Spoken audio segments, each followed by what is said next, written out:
Imagine dedicating, like, your entire life to a highly specialized field. You practice for 50 years, sometimes up to 18 hours a day. I mean, that is just an incredible amount of dedication. Right. And you master the absolute most esoteric elements of this discipline. We are talking bioenergy healing, quantum entanglement principles, and reaching states of samadhi by the age of 19. Which is just unheard of in most circles. Totally. You specialize in critical care recovery and terminal illnesses. You are, by all accounts, at the absolute pinnacle of alternative spiritual healing. And then you turn around to your followers, look them dead in the eye, and tell them, do not rely on this to solve all your problems. Yeah, it completely shatters the typical guru narrative. It really does. You just rarely see someone at the top of their field actively telling people about the limitations of their own life's work. It's super jarring. But that is the exact premise of our deep dive today. We are looking at the teachings of Osman, who is widely known as the Blind Muslim Yogi. And we really need to lay down some context about Osman before we get into his incredibly pragmatic philosophy. He's been permanently blind since May 2023. Which is an important detail. Yeah, because you'll notice in his videos and transcripts that he often describes things visually, simply because he lived with normal eyesight for most of his life before then. Right, he has that visual vocabulary. Exactly. And he runs a practice directing people to yogawellness786.com, where he notably offers a free 5-minute yoga and meditation program, making his baseline teachings highly accessible. And we should mention, he does have a Patreon for paid live daily videos and one-on-one consultations, but he stresses that all the relevant core information is free on his YouTube channel. Yeah, he doesn't withhold the good stuff. You can also find his deep dives on Spotify and Apple Podcasts under the Blind Muslim Yogi. But his core message, the thing he repeats over and over, is this massive caveat about the wellness industry itself. It's a huge warning sign he's holding up. All right, okay, let's unpack this. Our goal today is to figure out why a master yogi with a telepathic healing capability is actively warning people against using yoga as a magical cure-all. Yeah. We are going to map out his roadmap for life success, which is surprisingly grounded in cold, hard science. What's fascinating here is his relentless push for a scientific approach to life. Like, he actually explicitly prefers the term scientific over more mystical terms. Right. He rejects that whole purely esoteric label. Exactly. In the wellness space, energy healing, intense spiritual disciplines, you usually encounter this overwhelming bias. Practitioners often suffer from golden hammer syndrome. Oh, where every problem looks like a nail. Yes, exactly. If they have a golden hammer, every single human problem is a nail. If you have financial issues, they tell you to clear your root chakra. Right. If you have clinical depression, they tell you to meditate more, but Osman completely rejects that. He's advocating for a hybrid model, right? Stripping the mysticism out of the practical application. Yeah. He essentially says, my field is incredibly powerful for specific energy and physiological baseline work. But if you don't combine it with modern psychology, Western clinical medicine, and fundamental biology, you are going to fail. I want to hold on that thought, because to understand what yoga and meditation cannot do, Osman first establishes what it is scientifically proven to do. We really have to set this biophysiological baseline. Right, because he isn't saying yoga is useless. Far from it. Exactly. He actually claims a 90% success rate in his own healing practice, which sounds extraordinary, but he says it's completely normal if you understand the biology.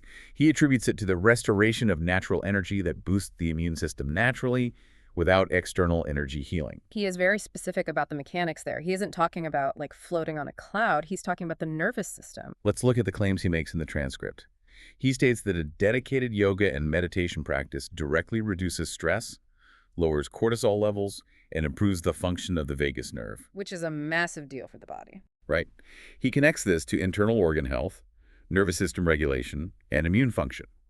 But here is where I need you to help me, because he makes a massive leap. Okay. He connects this internal physiological calmness to external financial success. He argues that by centering your nervous system, your cognitive capacities improve, your decision-making sharpens, and that directly leads to better relationships, career advancements, and making more money. Yeah, it sounds like a big jump.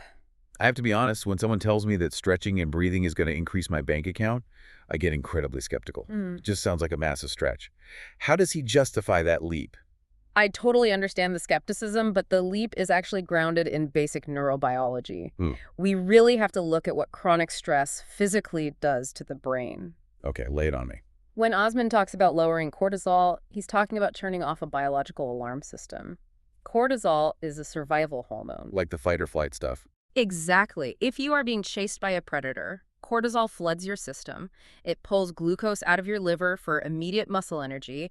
It suppresses your immune system because, fighting a cold doesn't matter if you get eaten. Right, survival first. And most importantly, it suppresses activity in your prefrontal cortex. The prefrontal cortex is the logical planning part of the brain, right? Yes, the executive functioning center. Under high stress, your brain reroutes processing power to the amygdala, which is the fear and emotion center. Because you just need to react. Exactly. Survival requires fast, instinctual reactions, not deep, complex strategic planning. The problem is that modern humans are constantly triggering this system. Yeah, a looming mortgage payment or a toxic boss. Or even just an angry email. They all triggered the exact same cortisol flood as a physical predator. So if you are constantly stressed, your prefrontal cortex is perpetually compromised. Wow. You literally lack the biological bandwidth to make sound financial decisions, read the emotional state of your partner, or strategize a career move. Okay, let me try an analogy here to see if I am grasping the mechanics. Go for it. Let's say your brain is a smartphone. Yoga and meditation do not write the emails to your boss asking for a raise. They don't do the networking, and they don't balance your budget. Right. What they do is act like a task manager. They close the 50 background apps, the chronic anxiety, the unresolved stress, the fight or flight responses that are silently draining your battery and causing the phone to overheat. That is a phenomenal way to visualize it. I love that. By utilizing diaphragmatic breathing and specific postures, you manually stimulate the vagus nerve. And the vagus nerve is like the biological brake pedal. Exactly. It tells the brain the environment is safe, you can stand down. It shifts you out of the sympathetic nervous system, fight or flight, and into the parasympathetic nervous system, which is rest and digest. So the phone cools down. Right. When that happens, your smartphone cools down, the battery stops draining, the prefrontal cortex comes back online. So is this why people get so trapped in the wellness space? Like, if you've been running on a 2% battery for a decade, simply having a cool, fully charged battery feels so revolutionary that you mistakenly think you've solved all your life problems. You've hit on the exact trap Osman is warning his listeners about. The relief from chronic nervous system dysregulation is profound. It must feel like magic. It does. The sudden clarity of thought and the drop in anxiety feels superhuman if you are used to suffering. People experience that relief and think, yoga has cured me. This is all I need. But having a charged battery does not mean you know which apps to open. Exactly. It just means you finally have the power to run them. Feeling better is not a life strategy. Which bridges us directly to his next major point, the strategy gap. Once your battery is charged, you still have to navigate the world. And this is the part of the transcript that honestly made me cringe a little bit on my first read. Oh, I know what you're going to say. Right. We have Osman, a telepathic bioenergy healer who reached Samadhi at 19, and when he tells people where to look for life strategy, who does he name? Tony Robbins and Dr. Phil. Yeah, it feels like an incredibly jarring pivot from ancient mysticism to late-night television commercialism. It totally does. I read that and thought, wait, is he selling out? Is he abandoning his own teachings?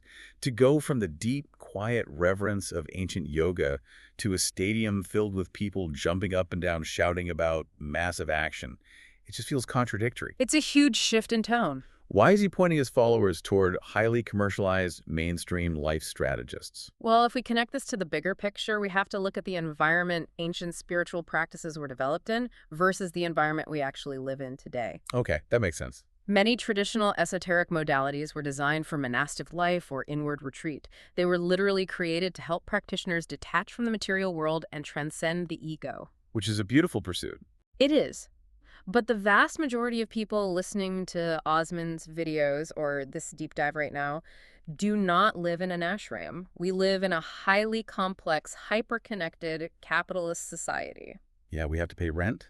We have to deal with difficult coworkers. Exactly. We have to negotiate contracts, set boundaries with narcissistic family members, and manage our time across dozens of competing priorities. And yoga doesn't teach you how to negotiate contract. Right.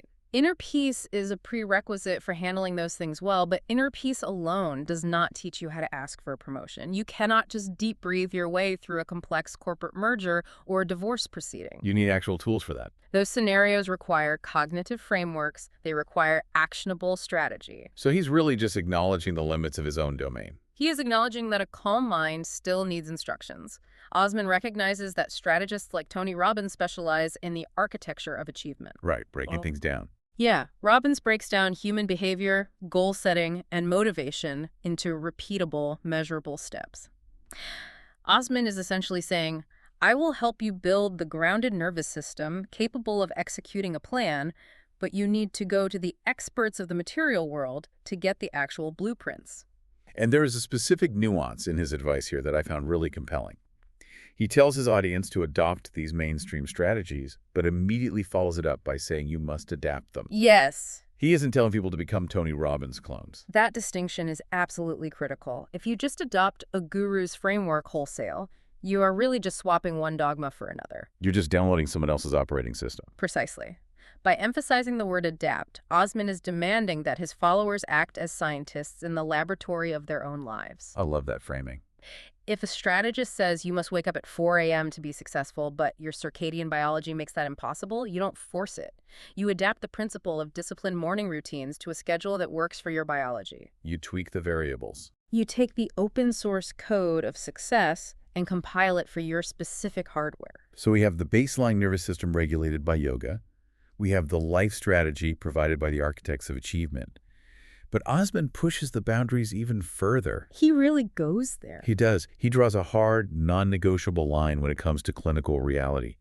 He says that for deep-seated issues like severe depression, profound clinical anxiety, trauma, a life coach and a meditation mat are not going to save you. You must go to a professional. Yes. And he goes out of his way to delineate between a psychologist and a psychiatrist. Yeah. Why make that specific distinction? Because the distinction represents the difference between software troubleshooting and hardware repair. Oh, that's a great way to put it. Osman is very careful to validate psychologists. They are essential for behavioral therapy and processing trauma. However, a psychiatrist is a fully qualified medical doctor. They went to medical school. Exactly. They possess the full legal and medical authority to prescribe a comprehensive range of chronic medications.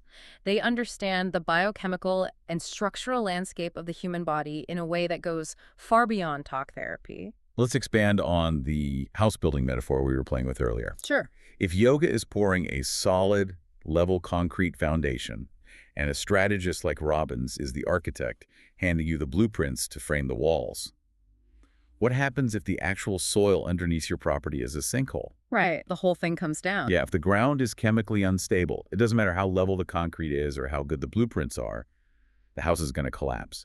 Osman is essentially saying you need a structural engineer, the psychiatrist, to fix the earth before you even attempt to build. I would take that analogy even further. Severe clinical depression or generalized anxiety disorder are not simply bad moods or a lack of spiritual alignment.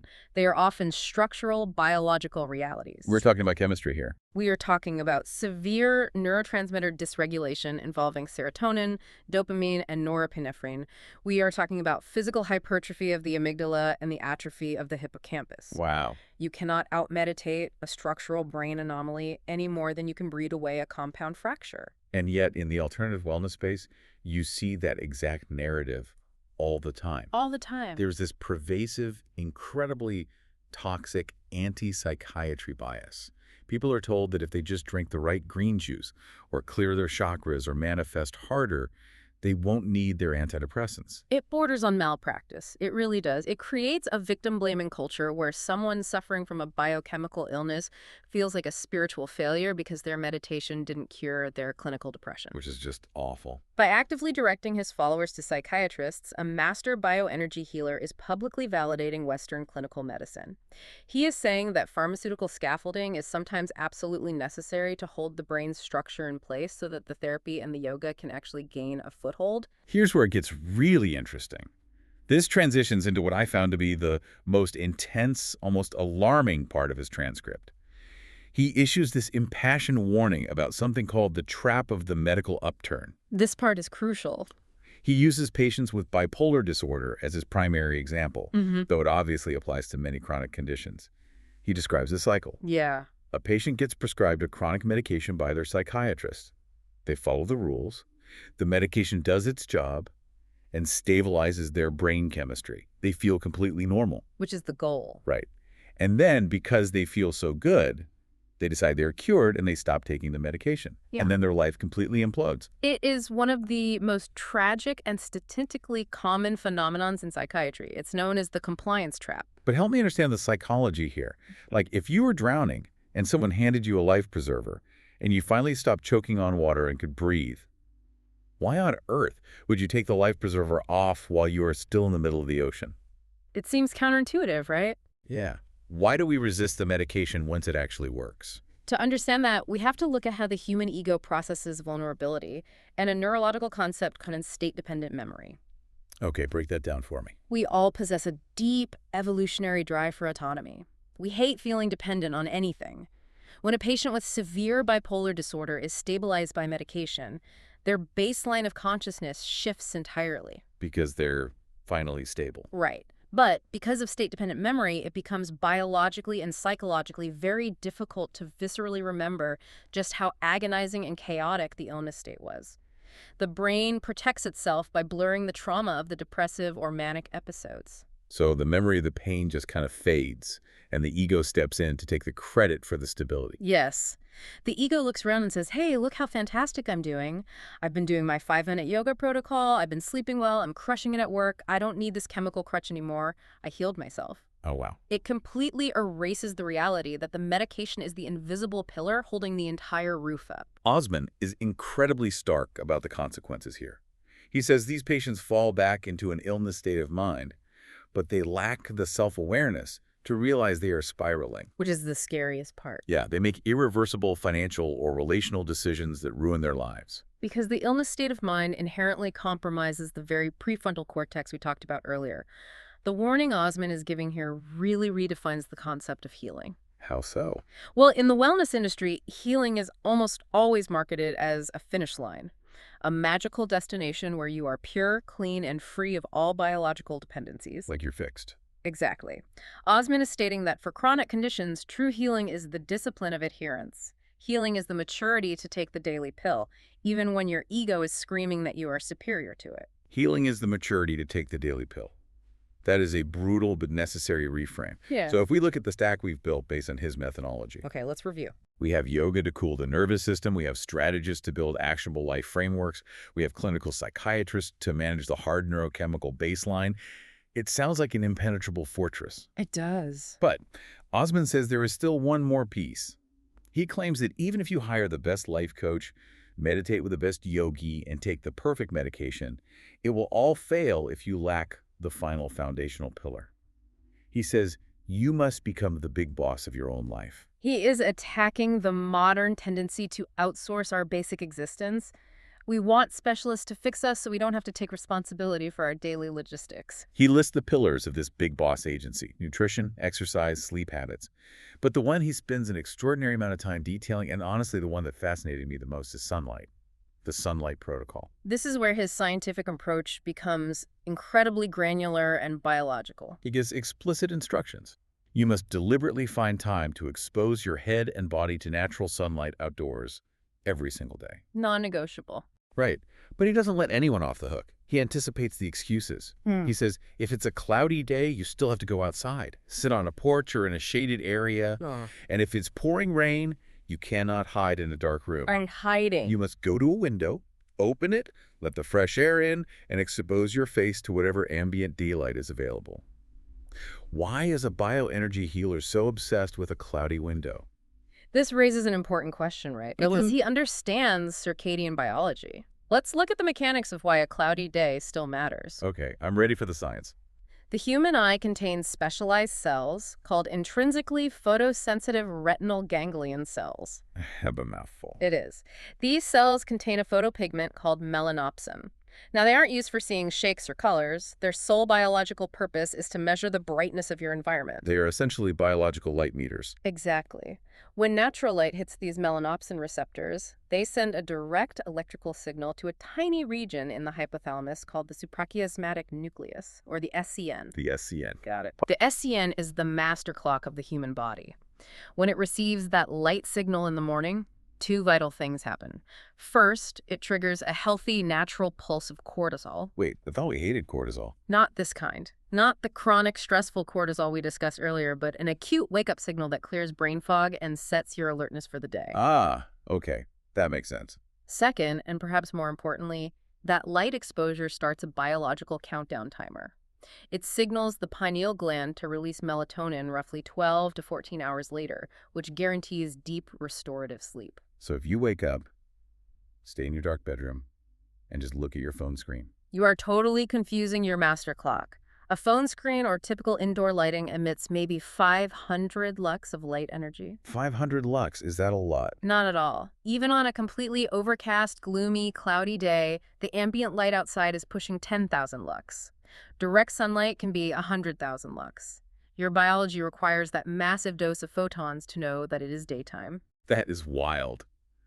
We are obsessing over complex, expensive biohacks, like spending thousands on retreats, supplements, and specialized coaching.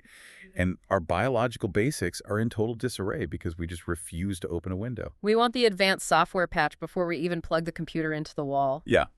Osman's focus on sunlight loops his entire philosophy back to the very first point.